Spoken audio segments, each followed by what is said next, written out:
আসসালামু আলাইকুম। বাংলাদেশ বেতার গোপালগঞ্জ। খবর পড়ছি আবুল আহসান। গোপালগঞ্জে সড়ক দুর্ঘটনায় নিহত ও আহতদের পরিবারের মাঝে সরকারি আর্থিক সহায়তা হিসেবে ৩,৪৬,০০,০০০ টাকার চেক বিতরণ করা হয়েছে। গতকাল জেলা প্রশাসকের সম্মেলন কক্ষে জেলা প্রশাসন ও বিআরটি এর যৌথ উদ্যোগে আয়োজিত অনুষ্ঠানে ক্ষতিগ্রস্ত পরিবারের সদস্যদের হাতে এসব চেক তুলে দেন জেলা প্রশাসক মোহাম্মদ আরিফুজ্জামান। বিআরটি এর ট্রাস্টি বোর্ডের উদ্যোগে মঞ্জুর করা এ আর্থিক সহায়তা সড়ক দুর্ঘটনায় স্বজন হারানো ও আহত পরিবারগুলোর আর্থিক সংকট কিছুটা লাঘবে ভূমিকা রাখবে বলে জানান জেলা প্রশাসক। এ সময় অতিরিক্ত জেলা ম্যাজিস্ট্রেট রেজওয়ানা কবির ও বিআরটি এর গোপালগঞ্জের সহকারী পরিচালক মোহাম্মদ হাবিবুর রহমান সহ সংশ্লিষ্ট কর্মকর্তারা উপস্থিত ছিলেন।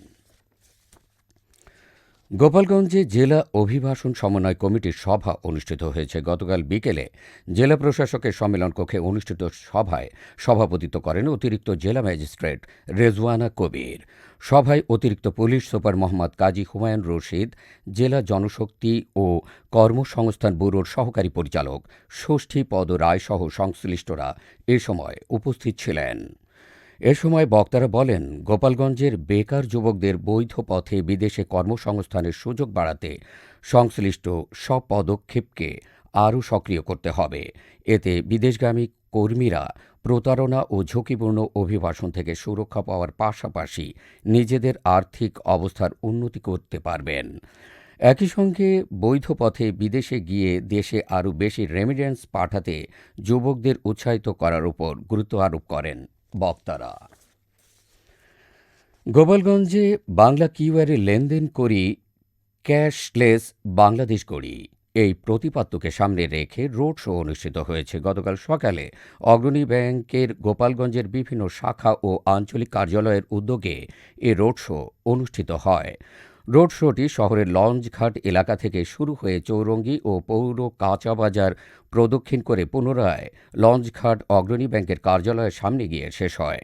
এতে অগ্রণী ব্যাংকের ডিজিএম মশিউল ইসলাম, এজিএম গৌতম কুমার মণ্ডল, জয়নুল আবেদিন সহ বিভিন্ন শাখার কর্মকর্তা কর্মচারীরা অংশ নেন।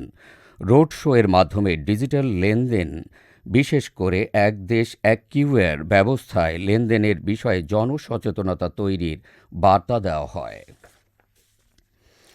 গোপালগঞ্জের মুকসুদপুরে অভিযান চালিয়ে ২.৫ লাখ টাকা মূল্যের ৯২টি নিষিদ্ধ চায়না দুয়ারি জাল আটক করে ধ্বংস করা হয়েছে। গতকাল সকালে উপজেলার গোবিন্দপুর ইউনিয়নের পালপাড়া এলাকায় মৎস্য অধিদপ্তরের উদ্যোগে এ অভিযান পরিচালনা করা হয়। অভিযানে মুকসুদপুর উপজেলার সিনিয়র মৎস্য কর্মকর্তা আজিজুল ইসলাম, মাঠ সহায়ক প্রসেনজিৎ মণ্ডল সহ স্থানীয় গণ্যমান্য ব্যক্তিরা উপস্থিত ছিলেন।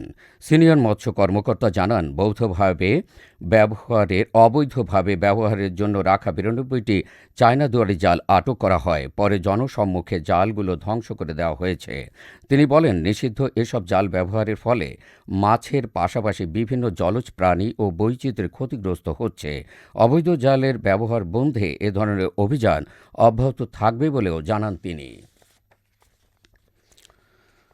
ফরিদপুরের কানাইপুর বাজারে ভয়াবহ অগ্নিকাণ্ডে দুটি দোকান পুড়ে গেছে। এতে প্রায় ৮০ লাখ টাকার ক্ষয়ক্ষতি হয়েছে বলে দাবি করেছেন ক্ষতিগ্রস্তরা।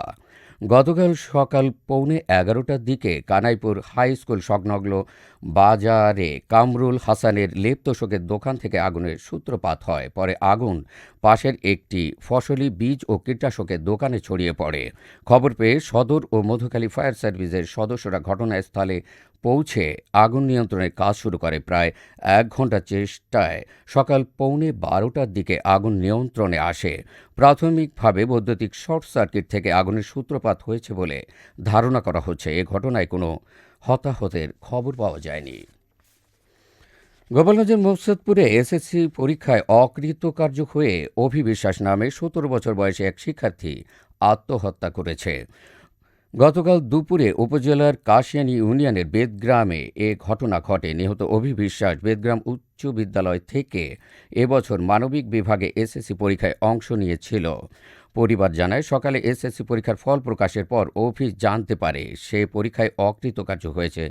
এরপর হতাশাগ্রস্ত হয়ে নিজ ঘরে আত্মহত্যা করে। পরে পরিবারের সদস্যরা তাকে উদ্ধার করেন।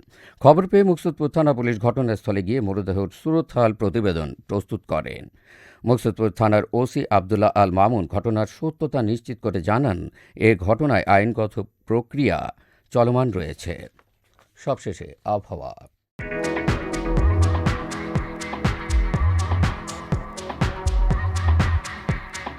আজ বেলা ১টা পর্যন্ত আবহাওয়ার পূর্বাভাসে বলা হয়েছে, দেশের অভ্যন্তরীণ নদীবন্দরসমূহের জন্য কোনো সতর্কবার্তা নেই এবং কোনো সংকেতও দেখাতে হবে না। খবর শেষ হলো।